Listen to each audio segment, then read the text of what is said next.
Il est en moyenne top 3 dans le Shonen Jump avec Jutsu Kaisen et One Piece. Il a un univers original qui se mélange parfaitement avec les codes des années 2000. Sakamoto Days, c'est la représentation parfaite de cette nouvelle génération de manga. Mais comment expliquer son énorme succès? C'est ce qu'on va voir dans cette vidéo. Un univers original.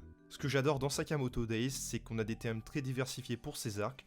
On a eu un thème à l'école, on a eu un thème au labo, on a eu un thème au musée, on a eu la Thaïlande, on a eu le début d'examen en avion. Donc voilà, Suzuki, il aime montrer des paysages variés. Ça me rappelle d'ailleurs beaucoup Hiroya Oku, qui est connu pour Gantz ou encore Inuyashiki. C'est d'ailleurs un mangaka qu'il apprécie beaucoup. Donc ouais, c'est un point fort de Sakamoto Days. J'adore beaucoup aussi les chara-design de Sakamoto. Je pense à Kanaguri, qui est sûrement une ref à Christopher Nolan au passage, comme les autres membres de l'ordre qui ont chacun d'ailleurs une arme différente, ce que j'apprécie beaucoup. En plus de leur design bien évidemment tous différents, on a la bande de Slur, on a Rion, donc ouais, rien à dire sur ce point-là. On a des combats qui de base étaient vachement fun, décomplexés avec sa touche quand même badass, mais plus les enjeux augmentent, plus les combats sont fluides, sont agréables à lire, sont jamais redondants, donc ouais, franchement c'est une très grande force de Sakamoto Days. Le découpage et le dessin sont aussi une grande force de Sakamoto Days. Suzuki est beaucoup aidé par ses assistants afin de rester en bonne santé et on les remercie donc. Et justement grâce à ses assistants, on a des dessins très fluides, très beaux, très agréables à lire. Donc ouais, merci à vous les assistants parce que on a un manga qui ne dégrade jamais en qualité, qui est très agréable à lire. Des codes anciens. Donc oui, Sakamoto Days a un univers très original, mais il y a une vibe un peu à l'ancienne qui est pas pour me déplaire. On a un humour qui ressemble beaucoup au manga des années 2000, notamment Gintama. Franchement, tu sens qu'il y a une inspiration et ça me fait gravement plaisir vu le fan de Gintama que je suis. On a une vibe à l'ancienne au début qui me rappelle vachement les mangas de la fin des années 1990. Un peu à la Dragon Ball, à la GTO. On a le classique, un long flashback sur l'antagoniste principal suivi d'un gros plot twist. C'est digne des plus anciens. Je pense d'ailleurs à Naruto ou encore à Gintama. Vous savez très bien de quel perso du coup je parle. Les persos sont très attachants.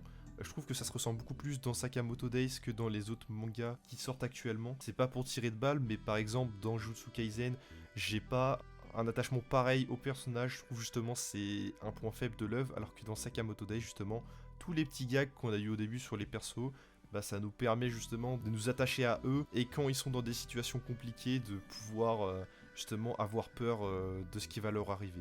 Ouais, une grande force de Sakamoto Days. Et pour finir, il faut aussi qu'on parle du fait qu'il y a un protagoniste mature dans Sakamoto Days. Ça nous change des protagonistes qu'on a l'habitude de voir.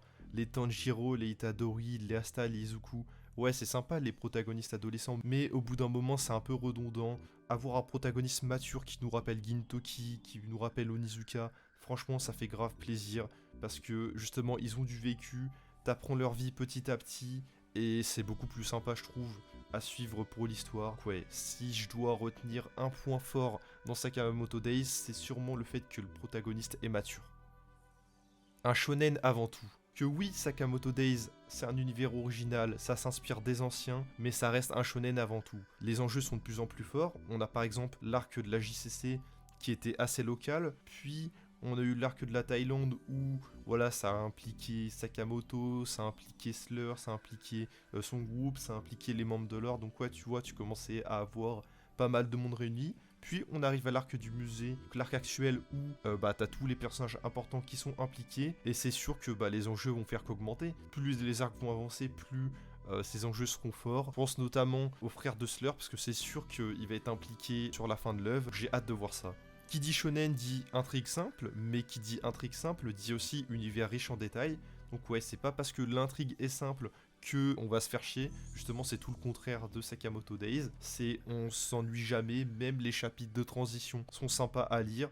Et qui dit shonen aussi dit des personnages importants, bien développés et bien écrits. Je vais vous parler de mes préférés, Nagumo, Sakamoto, Slur. C'est des personnages qui ont eu pas mal de développement suite au flashback de Rion, et c'est pas fini parce que on va encore avoir plus d'informations sur eux. Il y a aussi Gaku. D'ailleurs, j'espère qu'on aura le flashback de Alkamar bientôt, parce que on va apprendre pas mal justement sur lui et sur d'autres persos.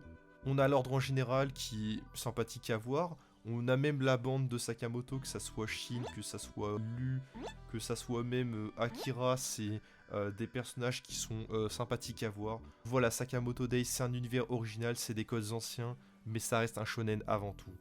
La vidéo est maintenant finie, j'espère qu'elle vous aura plu. C'était une vidéo plutôt simple pour parler d'un manga que j'apprécie beaucoup, mais franchement, j'adore tourner des vidéos simples. C'est bien aussi de temps en temps de faire des vidéos un peu plus travaillées, comme par exemple le Kuboverse, mais ce genre de vidéos simples où tu parles juste de ce que tu apprécies, j'adore faire ça et j'espère que vous l'avez ressenti dans cette vidéo. Donc si jamais ça vous a plu, n'hésitez pas à lâcher un pouce bleu, à vous abonner, et c'était Miyuki pour vous servir.